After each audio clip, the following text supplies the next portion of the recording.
My name is Leanna Jackson, and today is August 23rd, and the time is 4:13. We are at St. John's Northwestern Military Academy, and I am interviewing Marge Behlen, who was born in January 1922 and served in World War II between August 1944 and August 1946. Marge was a second lieutenant in the Army Nurse Corps and served as a nurse. This interview is sponsored by the Bell Tower Memorial.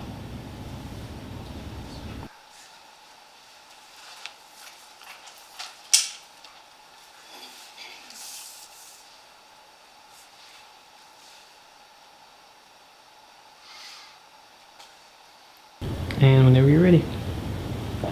Okay, before the war, what were you doing before you entered the service? I had a job. Oh, wait a minute. I graduated from nurses training in January of 1944. And then I had a job at a hospital in Milwaukee, which had been my ideal, exactly where I wanted to go. And it was an extreme disappointment as a place to work. And part of it was that we would meet in our locker rooms, and I never heard so much griping and complaining about everything that went on at that hospital. And I was not a graduate of that hospital. I had graduated from Milwaukee County General Hospital. And the nurses I worked with had graduated from Marquette. So naturally, they thought they were a lot better than any of us who did not graduate with them. And I had gone to high school with some of them too. And it was kind of disappointing. And it wouldn't have made any difference anyway, because my plan was to get in the Army, because a lot of nurses who graduated at that time were also going into the Army. Did you imagine yourself enlisting in the Army?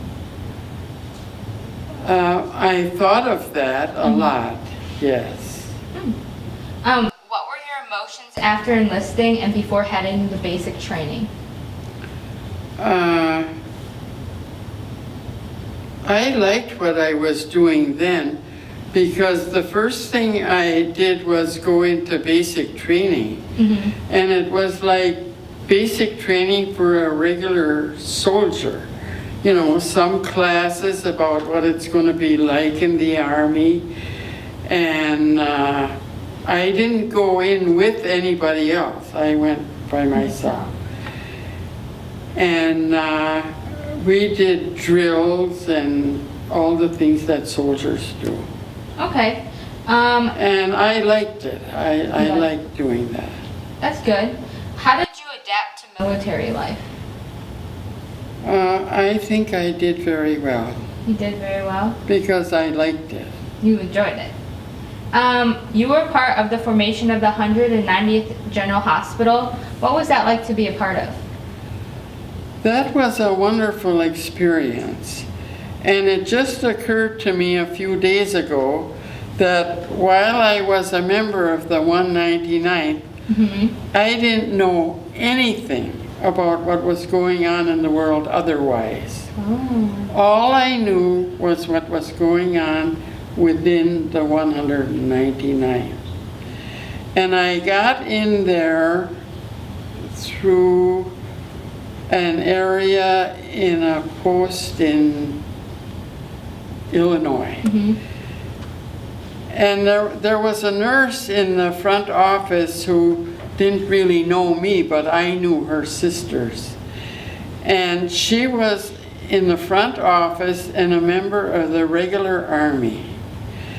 And she determined, I know she determined it, she heard it maybe, that every unit had to have a pinky.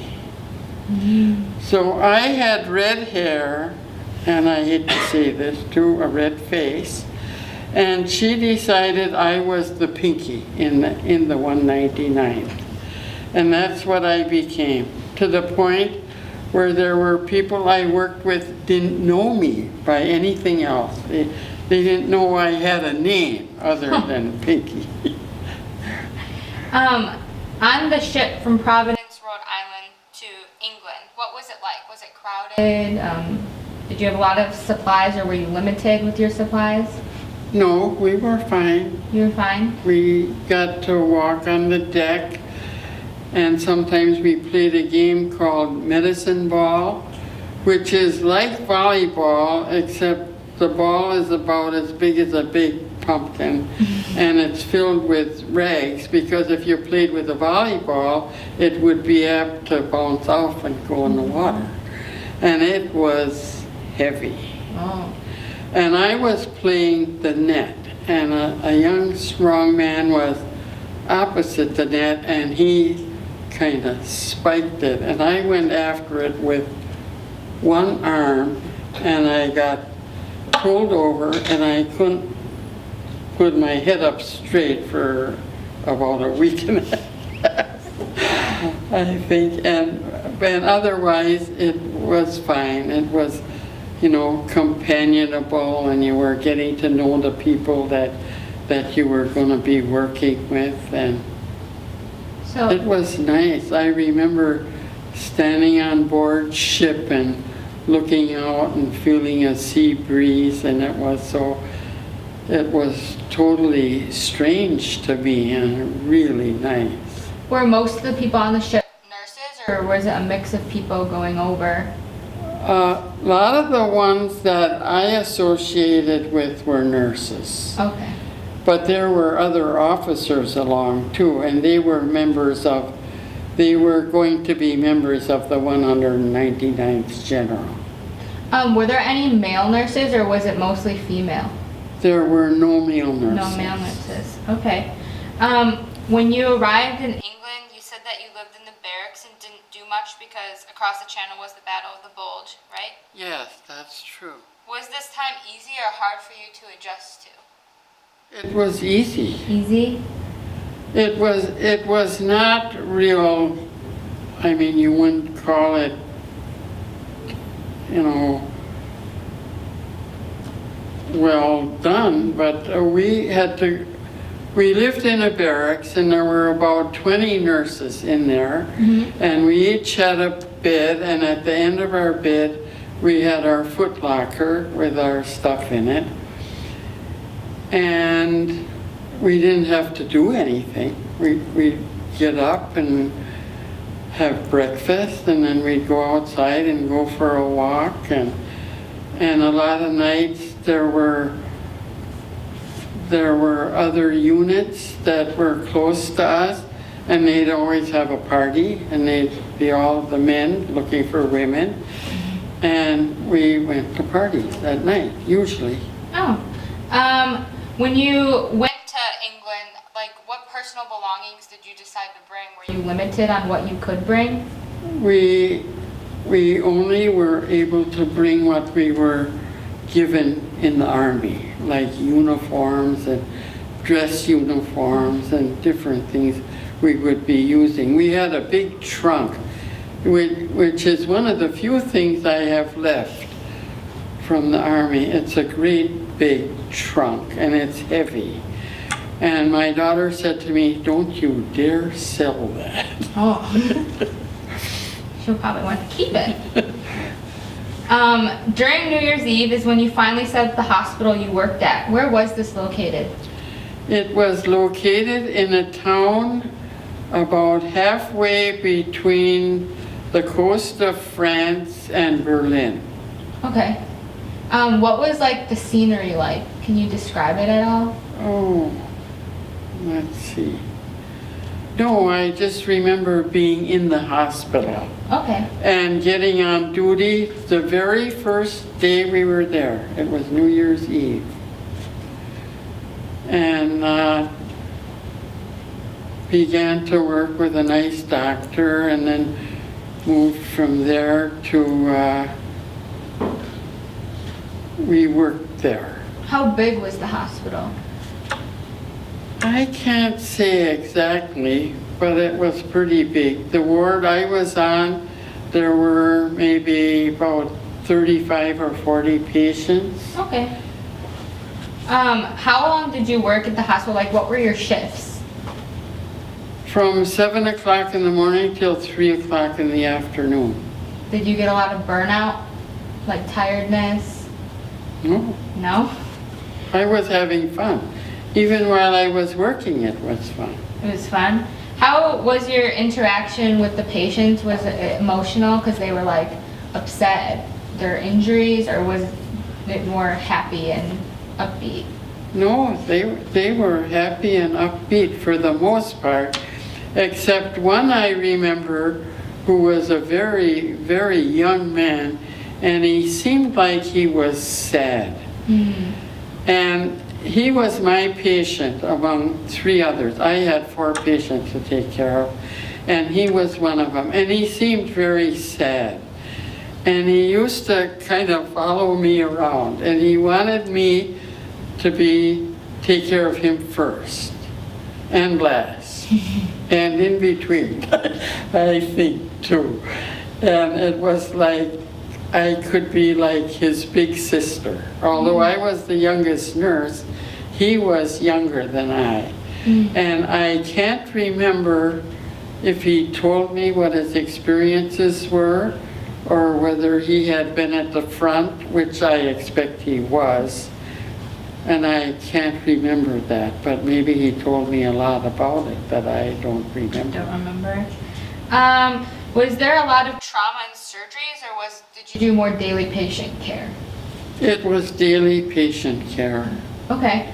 Was medical supplies hard to get to, or was it easy? Like, did they just have everything you needed? Yes, we had everything there. It was, I don't know how that got set up that quick, because like it was nothing, and there were a group of doctors and a group of nurses and a big group of enlisted men that all just moved in and took over.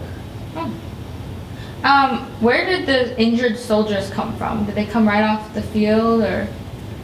Probably from a hospital that was closer to the front. Okay. Like maybe something that would be a field hospital or something like that. And then they decide if they should come to our general hospital and get more treatment, and then decide whether they should be kept on duty there, or if they were badly hurt, they would be sent home. Who made the decision if they got to be sent home? I don't know. You don't know? Okay. What do you consider to be your most important contribution during your service? I don't know. I think it's just that I was there. You were there? I was one of about maybe 30 or 40 nurses in the 199th General Hospital. Okay. That seems to be what my role was, and I was there. Can you please share with me an example of strong leadership you encountered in the military or at the hospital?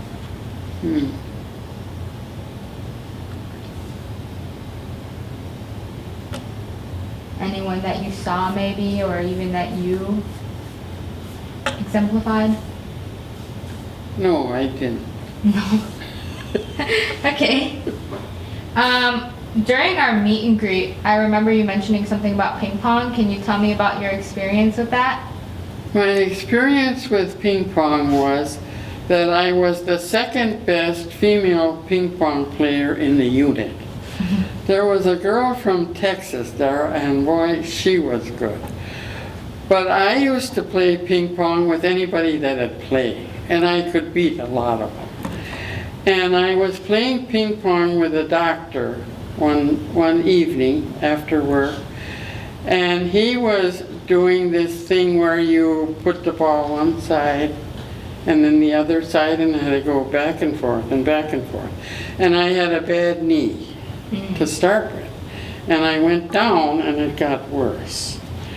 Well, I think it hurt him worse than it hurt me. He was so so apologetic and everything, and he says, I'm taking you over to the hospital. So he took me to the hospital, and they didn't have to do much, and so I don't even remember what they did, but I know I wasn't off duty very long. You didn't get much of a break? After your time serving in Europe was done in May 1945, right? Yes. What were your thoughts on coming home? Well, I didn't think much of coming home at that time because we were the last ones to get over there. And so consequently, we would have been the last ones to come home. And I didn't know where we were going then, but we were then transferred to Marseille. And there was a place where we waited until they had room on a ship for us to come home. And there were a lot of officers that were stationed right near us, and we didn't have anything to do there, just wait. And we lived in a barracks there with several nurses, all of. One nurse I remember, I knew her before, and I had worked with her at Milwaukee County General. And I worked in the place where it was my life's aim to work with people who were mentally ill. And I worked with her then, and she had the unit that was mentally ill, and she wanted me to come and work with her. But it had turned out that was not what I wanted to do or what I liked, and I said no. So I did not work with her. How did you know you didn't like it or didn't want to do that? Because, well, one of the things was my uncle became mentally ill right around that time. Okay. And then we had a patient who was a young man. This wasn't in the Army. This was before I was in the Army. He had come from a foreign country, and I don't believe he was mentally ill, but he was treated that way because he was not making an adjustment to living in this country. Oh, okay. And that made me sad. Oh. You then went to Tuscaloosa, Alabama, right? Yes. In the Army hospital to work with patients. Was this experience similar to your experience in France or completely different? It seems to me it was considerably different. Okay. And not as pleasant there. Oh. Because a lot of people that were there, including the patients we had, were sick of the Army. I mean, all they talked about was when they were going to get out. And there were nurses there who I believe they would have wanted to go overseas, and they didn't. Oh. And we did. And they had charge of that hospital. And I really thought this, I'm not sure it was true, but I think they were jealous of us who had gone overseas. Okay. Why is that something during that time that they would be jealous of? Because they wanted to go overseas. Everybody wanted to go overseas. Just to experience it? I think so. You think so? I mean, I was glad I got to go overseas. So if you were in their place, you would have been a little jealous? Probably. Did you continue to be a nurse even after being discharged? Yes, I did. Okay. How has serving in World War II impacted your life? You know, I don't remember. In fact, I never thought of it very much because there's been so much time from then until now. Oh, okay. And I think maybe it has in ways that I knew I could be a happy person. And So has it been part of making you who you are today? Probably. Probably. I remember being a very good friend with a nurse whose name was Ranta. And she was a lot of fun. And she said to me, do you know what, Pinky? If my name didn't start with R and yours started with S, we'd have never been friends. Because that's the way they picked you out, alphabetically. Oh, okay. So she was R and I was S, and we became friends. Do you still, what are some of your life lessons you've learned from the military? Well, I think to be a little more disciplined than I really had. I was not that way. I wanted to do what I wanted to do. Oh, okay. And sometimes I did, and it wasn't the right thing. But I think I learned from the Army that it would be better if you did. If you did. Would you say, or how did the war impact your family life, like afterwards? Your kids and husband? Oh, I don't know. Because it was altogether different then. Okay.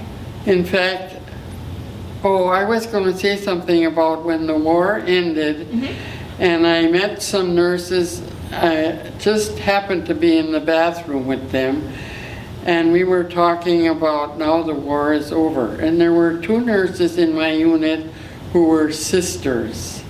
And one of them said, look here, the war is over and Eunice isn't even married yet. And when I came home, I came in contact with a man whose brother was engaged to my sister. Oh. And he was older and I was older, and that is where I met him, I claim, in my mother's front room. After all that time and all those men around me, I met him and we got married then. Oh. Have you been able to be recognized for your time served? I think I've been recognized more in the last year, because that's the time I went on the honor flight. And that's when more memories came to me that I could share with other people. Okay. Can you tell me about your experience on the honor flight? It was a wonderful experience, and my son was my caretaker. And I was in a wheelchair, and he had me all the while. He was my caretaker. And I remember leaving and some of the events that took place when we were in a kind of a vehicle that took us to the airplane, and we got on, and it happened that I was seated next to a man who lived not far from me at home. Oh. And I had heard of him, but I didn't know him. And then I can't remember, but it was a good experience. You said you were the only woman on the flight? Is that I true? was the only woman on the flight, and there were 180 men, veterans, on that flight, and me. Oh. Do you remember anything that you saw when you went to DC? Is that where they took you? What was that question? Do you remember anything you saw on the trip when you took Oh, yes, all the memorials. And there was a Vietnam memorial that was impressive. And the Iwo Jima, where they brought the flag in. Oh, yeah. That was on the Pacific side of the war. And it happened that I heard somebody talking behind me, and he said, Behlen, I know that name. So he came over and talked to me, and he happened to be a man that was in World War II, and he had worked with my husband at the telephone company. They worked together. Oh. So I found out where he lives. He lives in a nursing home in West Bend. I haven't gone to visit him, but I plan to someday soon. And that is kind of one of the things that came about, among other things. But the most impressive to me and to my son was the Tomb of the Unknown Soldier. And that was followed by a tour through Arlington Cemetery. And I don't know if you've seen that or have a picture of it, but it's rows in different angles, rows and rows of memorials of all those soldiers. And that was kind of touching, but on top of that, there was a country singer named Troy Atkins singing a song that would make you cry. Because he told about how he got into Arlington. And he had died and he went past the tomb of his grandfather, and it was like a real tearjerker. Okay. After you were brought back from your trip, you got off the plane, was there a big crowd waiting for you? Yes, there were several of my kids and couple of my grandchildren and some of my kids' friends. And another lady I had worked with for a while before, and she came over to meet me, and she had a big smile and was glad to see me. I hadn't seen her for a long time. And it was impressive the way they meet you when you come back. Because there's a long line of uniformed soldiers, and you walk through that whole thing. And I was being pushed through, and there were people saying, reaching out to me to shake hands with me. Because I'm right-handed, I was always leaning toward the right side. And my son said to me, don't forget this other side, they're also looking for you. And they were looking for me because I was the only woman and a nurse. And a lot of the ones that came up was, well, I'm a nurse, my mother's a nurse, So special. And all that. And I was, of all the times in my life, I was actually overwhelmed. And I'm in the wheelchair, and I wasn't crying, but tears were coming from my eyes, and I was laughing and smiling, and I had to hold my head on so it just didn't almost fly off. That's special. So you've been in parades, right? Yes. Is that something you enjoy? Can you tell me about your experience with that? Well, the one parade I was involved with as a veteran was in Cedarburg. And I swear it was the biggest, longest parade in Wisconsin. And I had a backache that day besides, and I was in a wheelchair, and I wasn't comfortable. But they had a kind of one of the events in the parade was all the superheroes, like, the Superwoman, or I don't even know the name of them, Captain America, and all those, and one of them pushed me in the parade. Well, I had a backache most of the time, but it was a long parade, and that's the one I remember the most. And you enjoyed it, even with your backache? Not very much. Okay, so in closing, should this go? Okay.